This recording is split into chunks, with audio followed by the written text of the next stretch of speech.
ദക്ഷിണേഷ്യയിലെ രണ്ട് പ്രധാന സൈനിക ശക്തികളായ ഇന്ത്യയും പാകിസ്ഥാനും ചരിത്രപരമായും രാഷ്ട്രീയമായും സൈനികമായും തമ്മിലേറെ ബന്ധപ്പെട്ട് കിടക്കുന്ന രാജ്യങ്ങളാണ്.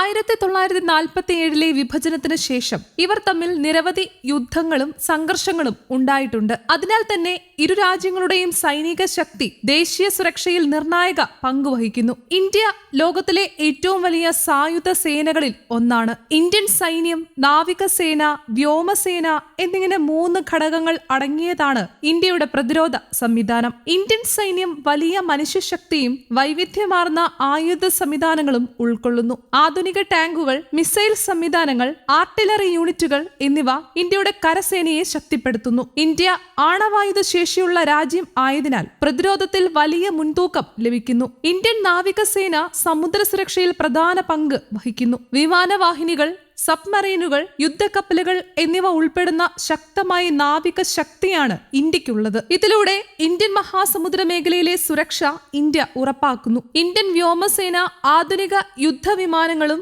ഹെലികോപ്റ്ററുകളും ഉൾക്കൊള്ളുന്നു. ദീർഘദൂര മിസൈൽ ആക്രമണശേഷിയും വ്യോമ പ്രതിരോധ സംവിധാനങ്ങളും ഇന്ത്യയുടെ വ്യോമസേനയെ ശക്തമാക്കുന്നു. പാകിസ്ഥാനും ശക്തമായ സൈനിക സംവിധാനമുള്ള രാജ്യമാണ്. പാകിസ്ഥാൻ സൈന്യം രാജ്യത്തിന്റെ രാഷ്ട്രീയത്തിലും ഭരണത്തിലും പോലും സ്വാധീനം ചെലുത്തുന്ന ഘടകമാണ്. പാകിസ്ഥാൻ കരസേന പരിശീലനത്തിലും തന്ത്രപരമായ നീക്കങ്ങളിലും ശ്രദ്ധേയമാണ്. ഇന്ത്യയെ മുഖ്യ എതിരാളിയായി കണക്കാക്കുന്നതിനാൽ അതിർത്തി പ്രദേശങ്ങളിൽ വലിയ സൈനിക സാന്നിധ്യം പാകിസ്ഥാൻ നിലനിർത്തുന്നു. പാകിസ്ഥാൻ വ്യോമസേന കാര്യക്ഷമവും സാങ്കേതികമായി ശക്തവുമാണ്. ആധുനിക യുദ്ധവിമാനങ്ങളും വ്യോമ പ്രതിരോധ സംവിധാനങ്ങളും ഇവർക്കുണ്ട്. പാകിസ്ഥാനും ആണവായുധ ശേഷിയുള്ള രാജ്യമായതിനാൽ പ്രതിരോധത്തിൽ ഭീഷണിയാകുന്ന ശക്തിയാണ്. നാവികസേന താരതമ്യേന ചെറുതായിരുന്നാലും തീരദേശ സുരക്ഷയ്ക്കും അറബിക്കടലിലെ തന്ത്രപ്രധാന മേഖലകൾക്കും പാകിസ്ഥാൻ നാവികസേന പ്രധാനമാണ്. സൈനിക ശക്തിയുടെ അളവിൽ ഇന്ത്യക്ക് പാകിസ്ഥാനേക്കാൾ മുൻതൂക്കമുണ്ട്. സാമ്പത്തിക ശേഷി, പ്രതിരോധ ബജറ്റ്, സാങ്കേതിക വികസനം തുടങ്ങിയ മേഖലകളിൽ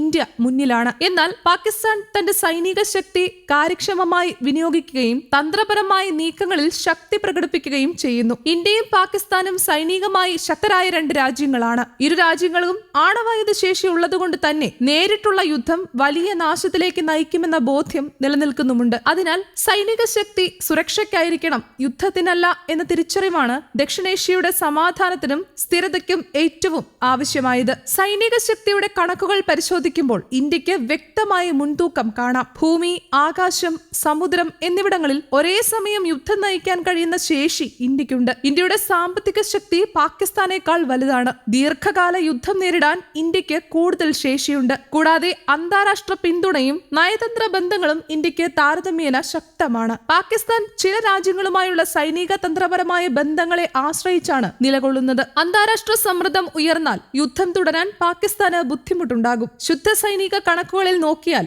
ഇന്ത്യക്ക് മുൻതൂക്കമുണ്ടെന്ന് പല വിദഗ്ധരും വിലയിരുത്തുന്നു. എന്നാൽ യുദ്ധം വെറും കണക്കുകളുടെ കളിയല്ല. ഭൂമിശാസ്ത്രം, തന്ത്രങ്ങൾ, രാഷ്ട്രീയ തീരുമാനങ്ങൾ, അന്താരാഷ്ട്ര ഇടപെടലുകൾ എന്നിവയെല്ലാം യുദ്ധഫലത്തെ സ്വാധീനിക്കും. ഇന്ത്യയും പാകിസ്ഥാനും യുദ്ധമുണ്ടായാൽ ആര് ജയിക്കും? ഈ ചോദ്യത്തിന് വ്യക്തമായ ഒരു ഉത്തരം ഇല്ല. കാരണം അത്തരമൊരു യുദ്ധത്തിൽ യഥാർത്ഥത്തിൽ ജയിക്കുന്നവരല്ല. മനുഷ്യജീവിതം, നാശം, സാമ്പത്തിക തകർച്ച, പ്രാദേശിക അസ്ഥിരത എന്നിവയാണ് ഫലം. അതിനാൽ യുദ്ധമല്ല, സമാധാനപരമായ ചർച്ചകളും നയതന്ത്ര ശ്രമങ്ങളുമാണ് ദക്ഷിണേഷ്യയുടെ ഭാവിക്ക് ഏറ്റവും ഉചിതം. News desk, Kerala Kaumudi.